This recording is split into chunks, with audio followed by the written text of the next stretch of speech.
Assalamualaikum warahmatullahi wabarakatuh. A'udzu billahi minasyaitonir rajim. Bismillahirrahmanirrahim. Alhamdulillahilladzi kana bi'ibadihi khabiran basira. Asyhadu an la ilaha illallah wahdahu la syarika lah wa anna Muhammadan 'abduhu wa rasuluh alladzi ba'atsahu bil haqqi basyiran wa nadhira. Allahumma sholli wa sallim ala sayyidina Muhammadin wa ala alihi wa sahbihi wa sallim tasliman katsira. Ma'asyiral muslimin rahimakumullah. Para pemirsa Madinu Official yang berbahagia. Terlahir sebagai perempuan, sepatutnya kita syukuri dan kita nikmati atas kesempatan yang tidak dimiliki oleh kaum Adam. Terlebih dalam bulan mulia ini, bulan yang penuh barokah serta penuh pengampunan, bulan di mana dilipat gandakan seluruh amal baik panjenengan. Dalam surat Al-Baqarah ayat 185 Allah berfirman, A'udzu billahi minasyaitonir rajim. Syahrul Ramadhanal ladzi unzila fihi al-Qur'an hudal lin-nasi wa bayyinatin minal huda wal furqan. Faman syahida minkum syahra falyasum wa man kana maridan aw ala safarin fa'iddatun min ayyamin ukhra. Al-ayah. Bulan Ramadan adalah bulan yang di dalamnya diturunkan sebagian Al-Qur'an sebagai petunjuk bagi manusia dan juga penjelasan-penjelasan mengenai petunjuk itu serta pembeda antara yang hak dan batil. Oleh karena itu, maka barang siapa di antara kamu hadir di tempat tinggalnya, tidak sedang musafir pada bulan itu, maka berpuasalah. Barang siapa sakit atau bepergian, lalu tidak berpuasa, maka wajib menggantinya sebanyak hari yang dia tinggalkan nanti di lain hari. Para muslimah, sebagai perempuan sudah menjadi kodrat, sudah menjadi takdir di mana di waktu-waktu tertentu kita tidak diperbolehkan atau bahkan diharamkan untuk melakukan 8 hal. Di antaranya adalah kita dilarang untuk melakukan sholat, puasa, membaca Al-Quran, memegang atau membawa Al-Quran, dan lain sebagainya. Kapankah itu? Yaitu ketika perempuan sedang mengalami datang bulan atau setelah melahirkan. Lantas bagaimana kita menyikapi ketika kita berada dalam keadaan yang demikian? Apakah kemudian kita kehilangan momentum, kehilangan saat-saat yang sangat berharga untuk menghimpun pahala?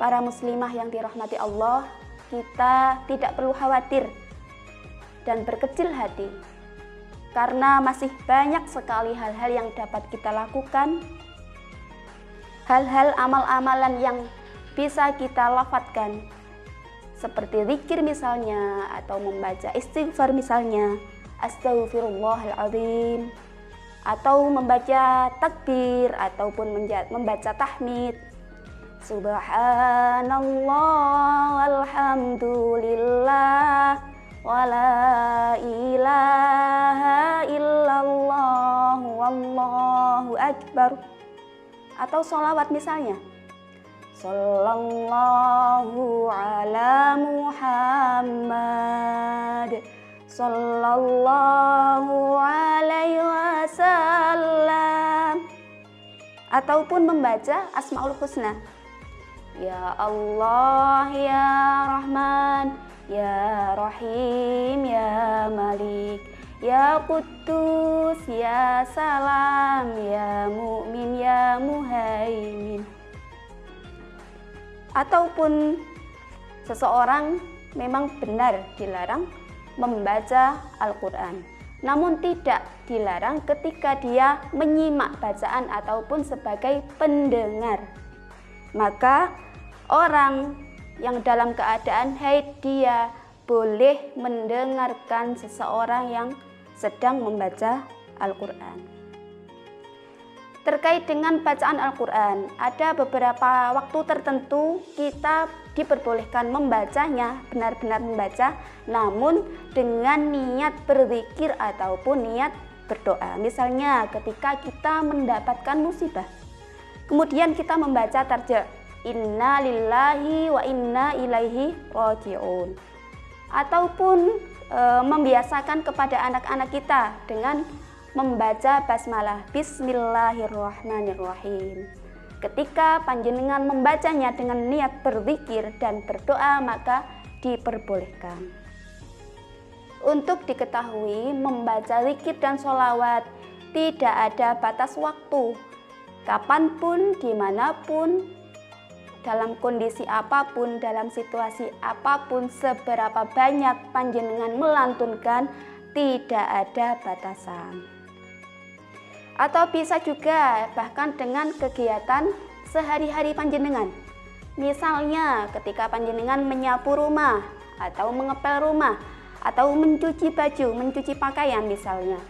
Panjenengan memang benar tidak sedang berpuasa, namun panjenengan menciptakan situasi aman dan nyaman untuk orang-orang yang berpuasa, maka otomatis panjenengan juga mendapatkan pahala yang juga dilipat gandakan. Jenengan mencucikan pakaian, kemudian pakaian itu dipakai untuk tarawih misalnya, maka dari situ panjenengan juga mendapat pahala. Atau yang lebih dominan, kaum hawa, ketika kita pagi-pagi sudah pergi ke pasar berbelanja, menyiapkan menu untuk berbuka, menyiapkan menu untuk bersahur, kemudian mereka menyantapnya dengan lahap, maka panjenengan juga mendapat pahala seperti pahala orang yang sedang berpuasa. Dalam al-hadis diterangkan, man fatara shaiman kutiba lahu mithlu ajri dzalik. Mithlu ajri shaim la yunqasu min ajri shaimi syai'un. Barang siapa memberi makan berbuka kepada orang yang sedang berpuasa, dicatatlah untuknya pahala yang seperti orang yang sedang berpuasa, tanpa mengurangi dari pahala orang yang berpuasa tersebut. Subhanallah, begitu berlipat-lipat ganda, begitu mulianya bulan Ramadan ini. Namun demikian, ketika kita tidak berpuasa, bukan berarti otomatis kita tidak wajib untuk melakukan puasa. Bukan demikian. Ketika nanti seperti yang tertera di dalam surat Al-Baqarah di atas tadi, bahwa kita adalah termasuk orang yang berhalangan melakukan puasa, maka di lain waktu, di lain Ramadan nanti kita diwajibkan mengqadha ataupun mengganti puasa sejumlah puasa yang telah kita tinggalkan. Ma'asyiral muslimin, hal-hal yang lain yang positif masih banyak yang bisa kita lakukan. Misalnya kita mencari ilmu, menambah wawasan ilmu agama, ataupun mengkaji ilmu-ilmu, ataupun bersedekah misalnya, bersedekah kepada fakir miskin, kepada anak yatim, ataupun panjenengan berbuat baik itu saja sudah menjadi pahala panjenengan yang dilipat gandakan.